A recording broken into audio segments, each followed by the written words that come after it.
solvency and liquidity of banks as it places its hopes in a fast closure of the action program tomorrow to save the financial sector and the economy.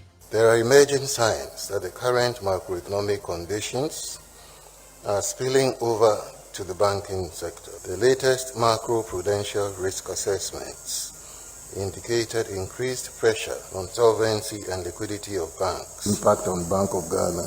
Yes, we also hold a significant amount of debt of government. It would have a similar impact to what the other banks are also experiencing. So will the finance minister finally exempt individual bondholders with just 24 hours to go? We have the latest. Story is always brought to you by Vodafone. It is now the final countdown to yet another debt exchange deadline in less than 24 hours. But unlike the previous deadlines, with less than 24 hours to go this time, the Finance Ministry is yet to indicate whether or not it will extend it. Tonight, the Bank of Ghana is banking its hopes that the domestic debt exchange program will be concluded as scheduled this time tomorrow to pave way for the IMF Executive Board approval by March at the latest to save both the financial sector and the economy at large. That will guarantee the economy, according to the central bank governor, the much needed liquidity we need to deal with our foreign exchange reserve challenge that the current economy is currently facing. Of urgent concern is Ghana's fast depleting foreign exchange reserves, which the governor of the central bank disclosed now stands at 2.4 billion cedis, which will support imports into $2.4 billion, which will support imports into Ghana for just over a month. This is Dr. Philip Addison, the governor, speaking at the monetary policy briefing today. You're aware that we've gone very far with the staff level agreement. We hopefully should be seeing the end of the domestic debt exchange. We are also making progress on the external side, on the external debt restructuring. The necessary committees have all been formed. And we are confident that by the end of the first quarter, we should be able to get a disbursement from the IMF to help augment the foreign exchange resources of the central bank. So I don't foresee a situation where, we would be in that kind of trouble. Now, the reason why the government had to announce a debt standstill is because we needed to conserve the foreign exchange that we had. A lot of people do not recognize that even though we were not able to go to the capital market in 2022, we continue to service our debt. We continue to pay for oil. We continue to do other payments. Where did we get those resources from? It came from the reserves of the central bank. And that's why we lost $3.6 billion in reserves. Now, what the debt standstill does is to sort of plug that leak. And therefore, going forward, we do not expect to be losing reserves because of those types of payments at the rate at which we were losing reserves earlier. And that also means that we should see that the central bank reserve should strengthen and stabilize over the next quarter or so. And then after the next quarter, if these disbursements come through, we should be able to start building reserves. Now, the challenge that the BOG governor also today admitted for the very first time on the back of what he disclosed is a latest assessment on the strength of the banks in the midst of this current economic crisis shows, according to the Bank of Ghana governor, Ernest Addison, that the banks are now facing increased solvency and liquidity challenges. Listen. There are emerging signs that the current macroeconomic conditions are spilling over to the banking sector. Profitability levels have declined alongside other financial soundness indicators. The latest macro-prudential risk assessments indicated increased pressure on solvency and liquidity of banks ahead of the implementation of the domestic debt exchange program. To moderate the impact on the sector, the Bank of Ghana has announced some regulatory reliefs for banks to help preserve financial stability. He gave further details about the Bank of Ghana's strategy to save banks from collapse. The issue of the results of the Bank of Ghana stress test, yes, the bank did the stress test on the ability of these 23 or so banks to withstand the impact of the debt exchange. We did see the numbers, the implications for liquidity and the implications for capital. And on the basis of that exercise, the bank came out with our regulatory reliefs, which we thought would help them deal with the impact on liquidity and capital. We agreed to reduce the cash reserve ratio from 14% to 12% on domestic currency deposits, reduce the cash reserve ratio from 13 to 12% on foreign currency deposits. These measures gives liquidity back to the banks. It addresses the issue of the impact of liquidity. We also dealt with the issue of capital by reducing the capital conservation buffer by 3%. So the capital adequacy ratio was reduced from 13 to 10%. And even some of the technicalities surrounding the debt exchange in terms of derecognition losses and all of that, we agreed to have them restore its impact on capital over a 4-year period. So there are a lot of things that the Bank of Ghana has agreed to do to help the banks deal with the impact of the domestic debt exchange on capital and liquidity.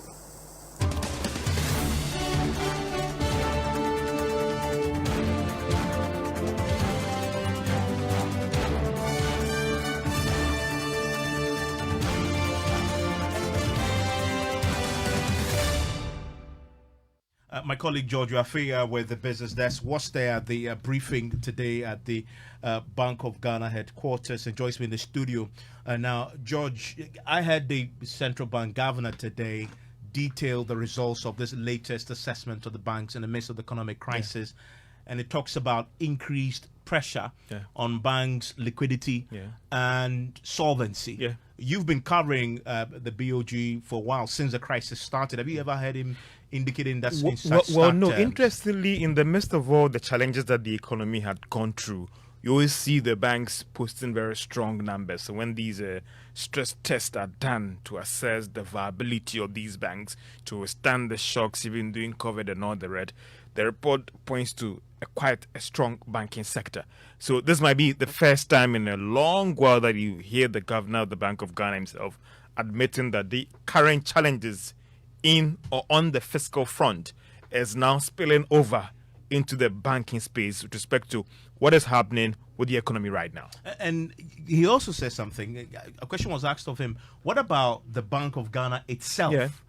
And he admits that they are also not as secure as we thought. They in the sense of them being impacted, because they also quite heavy, they participate quite heavy in government of Ghana bonds as well and all the rest. And that is what he actually tried to give further explanation in this sound. Especially on the debt exchange. And I don't think it would be fair for me to be trying to lead the discussions on the debt exchange. I think that we should allow the minister to to deal with those issues. And the number of banks that have tendered, even if I knew, I won't tell you. Right. So, I mean, let's be clear on that. Now, the debt exchange impact on Bank of Ghana. Yes, we also hold a significant amount of debt of government.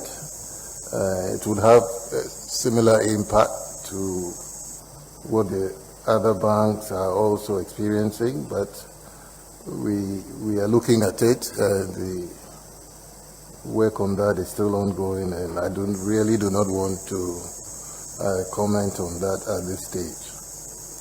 And again, that's the first time we hear him talk about how exposed the Bank of Ghana itself is to the current debt exchange challenges. And over the weekend, there was a Reuters news story about the IMF pressing Ghana to stop borrowing from its central bank. And in that story, the amount of money that the government of Ghana owes the central bank was pegged at 40 billion cedis. That's $3.2 billion. And even a quick one, I mean, if you look at some of the preconditions that is government is supposed to have before they can go to the IMF board for the program approval. One of them is publicizing the Auditor General's report with respect to how the COVID funds was used. Another one is the Bank of Ghana and the Ministry of Finance reaching an agreement on zero financing for the budget this year, as long as you also have an IMF program. It appears that that agreement has already been reached between the Bank of Ghana and the Ministry of Finance with respect to a zero financing of the budget. That agreement is now left to be taken to Parliament for it to approve. The last time we had a program that they took that argument to Parliament, there were concerns about whether it should be zero or maybe look at about 5%. So if you look at some of those critical actions that needs to be taken to get us the program, it looks like we've ticked the box and we're almost through with all of them. But if you also look at the Bank of Ghana, it appears that they have put a lot of buffers in place to ensure that they are not taken up by any surprises. If you listen to the governor very well, he talked about more of an independent stabilization fund or stability fund for all the commercial banks. How is this different from the Financial Stability Fund set up as part of the... Well, it looks like the governor is saying that this is different from what government is putting together for the entire financial system that will be supported by the donors. So the Bank of Ghana is going to have its own independent financial stability fund for the banks that the banks can fall on when it comes to these regulatory forbearances and all the rest. And they are going to put those things in place to support the commercial banks to ensure that they don't go down, they don't face any liquidity problems or challenges in trying to operate or go forward. And George, another thing that came up today, and the central bank governor talks about this, and you asked that question about our foreign exchange reserve, which is in the red, and he puts a figure to it of $2.4 billion, which is just over a month worth of import cover. That is precarious, and that's compared to $6.1 billion just last year. And you're right on that one, because again, in that sound, he explained that despite it being a debt freeze, there were still some commitment that they were settling as Ghana and the Bank of Ghana, and that has brought a lot of pressure on the reserves for us to get to this extent. The situation could have even been worse if there hadn't been a debt stand freeze on our external commitment. So it looks like what we have right now, well, they are doing their best to protect that space, while they think that fast-tracking the requirements to get an IMF board approval might be our savior right now. And looking at all of that things being equal, by the close of the first quarter of this year, we should have the first disbursement latest coming in. End of March. And it's not just about the IMF, about 1.5 or even $100 million coming in. How that would also trigger the other donors to come on board. So the IMF program or the financial support is just for balance of payment. You're going to have the World Bank to come on board to advance some support to government with respect to meeting its its budget needs and all the rest. And other donors like Germany, Sweden, and other rest are also going to come on board. So it's about what that will trigger. And interestingly, you had Bloomberg doing a story where they called the IMF that they are looking at Ghana getting back to the international market very soon on the back of reaching a deal with the fund itself for a program. So it's not just about what the fund will come in, but what that will trigger other donors to come on board and put in some restrictions again. In fact, one of the reasons why the fund pushed for them to publish the COVID fund use was that would influence future disbursement to Ghana and what structures they're going to put in place to ensure that these funds are used prudently. Just stay with me. I want to bring in the banking consultant, Dr. Richmond Ochiahene, on the admissions today by the central bank governor, talking about the increased pressure on banks' liquidity and solvency.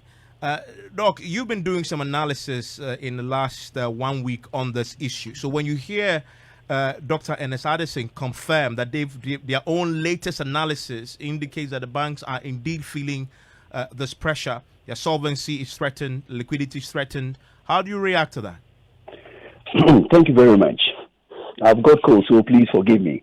I wasn't surprised at all because there will be depletion of regulatory capital, and it's going to affect the profitability and even extend to the customer deposit and the quality of risk assets.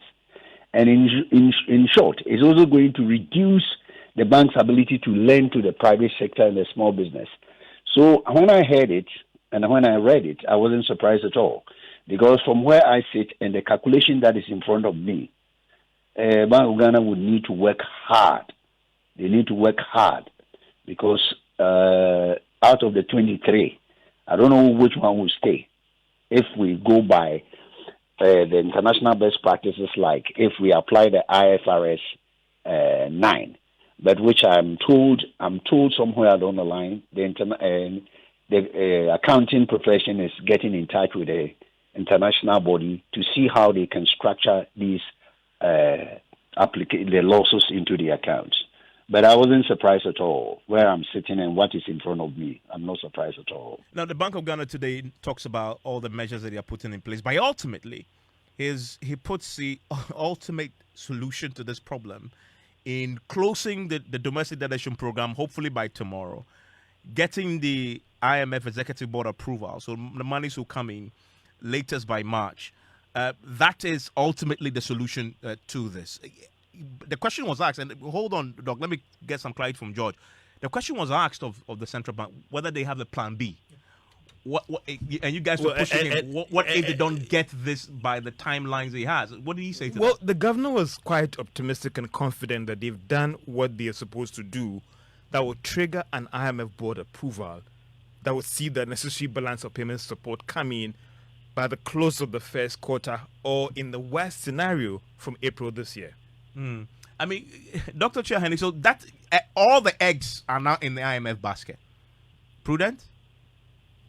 Sorry? All the eggs are now in the IMF basket. Is that a prudent approach dealing with this challenge? Well, we're in a very difficult situation, and I believe that is the lender of last resort. That's why they are trying to look at that, because if it doesn't work, we are in a very, very serious problem. So I think all the eggs in one basket is not their making. It is a system that has put us in that position. And so, I mean, we have to just continually look at it and see how it works.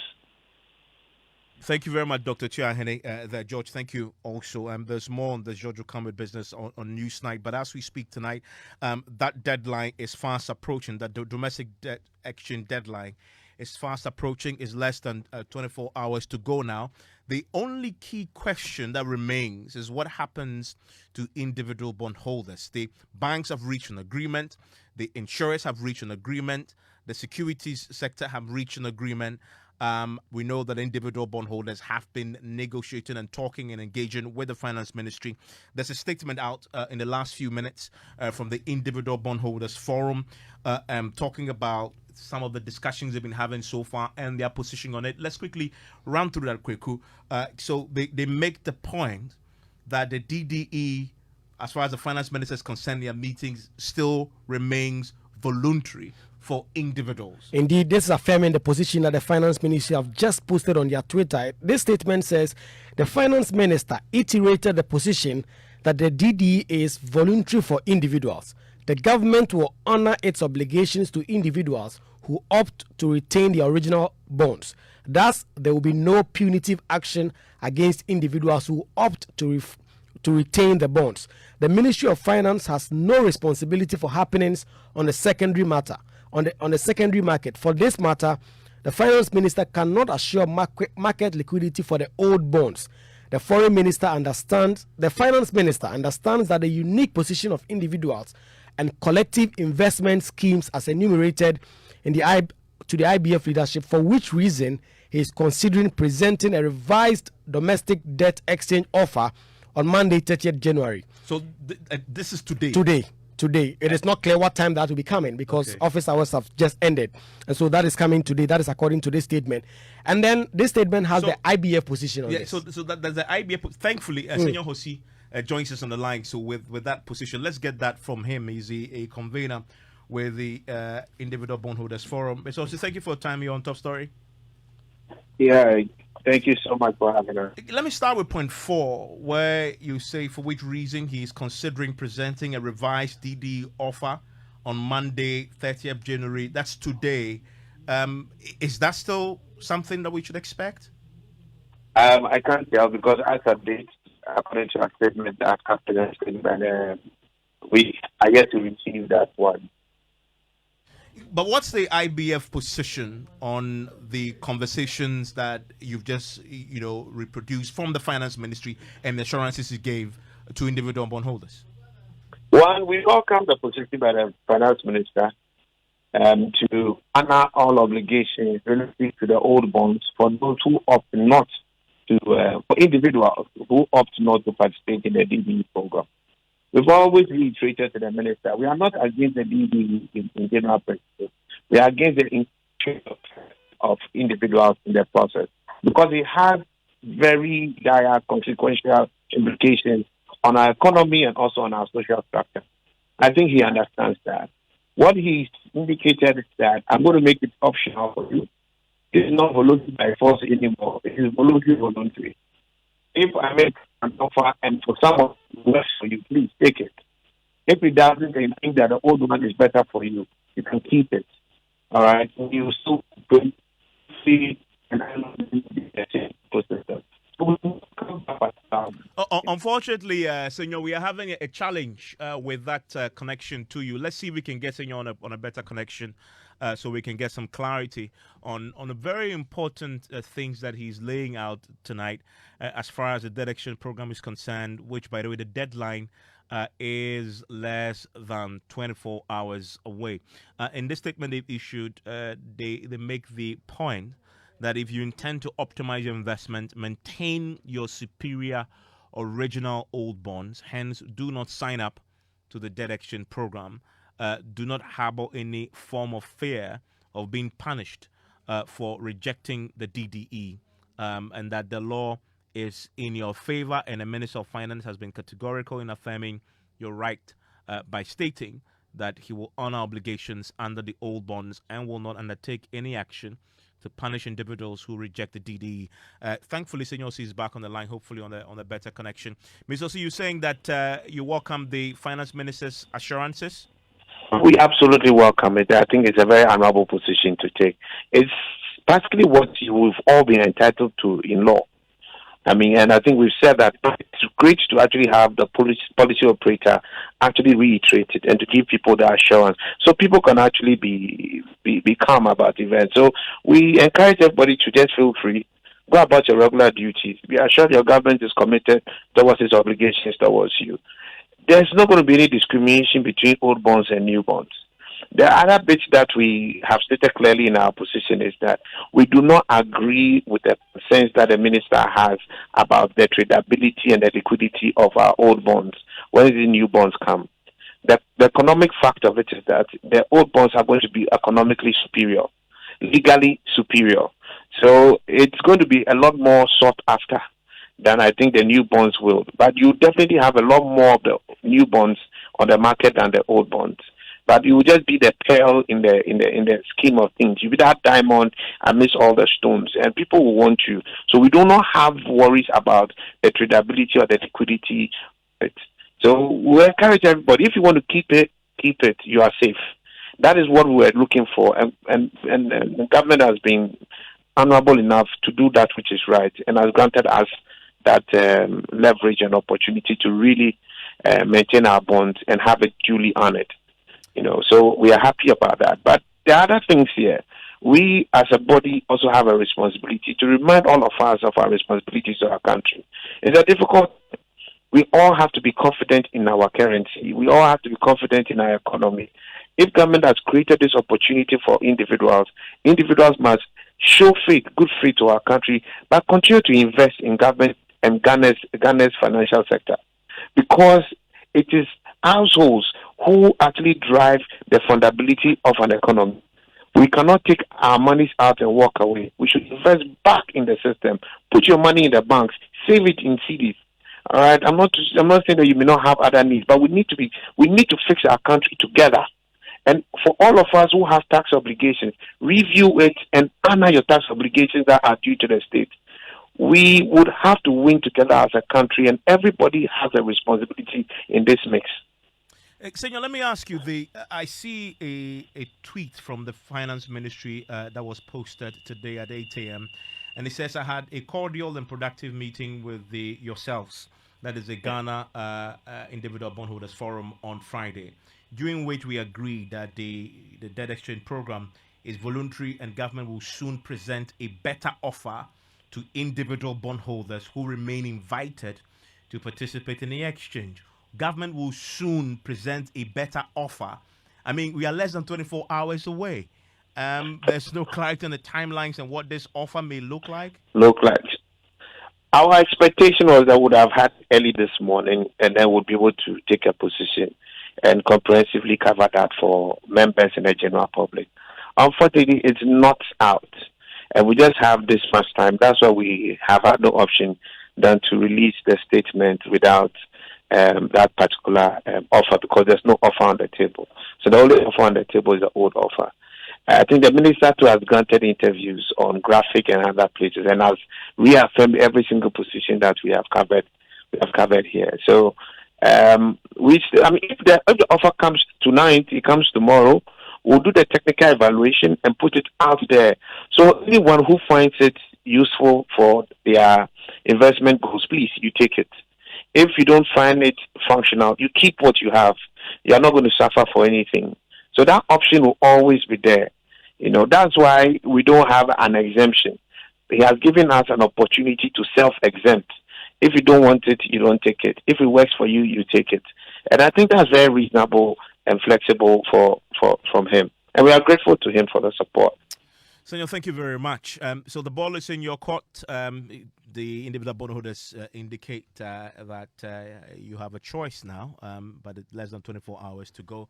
The statement is pretty clear on your rights as far as the issue is concerned. They say if you intend to optimize your investments, maintain your superior original old bonds, hence do not sign up to the DDE. We have more on this and subject of the gold for oil, all on Newsnight in a minute.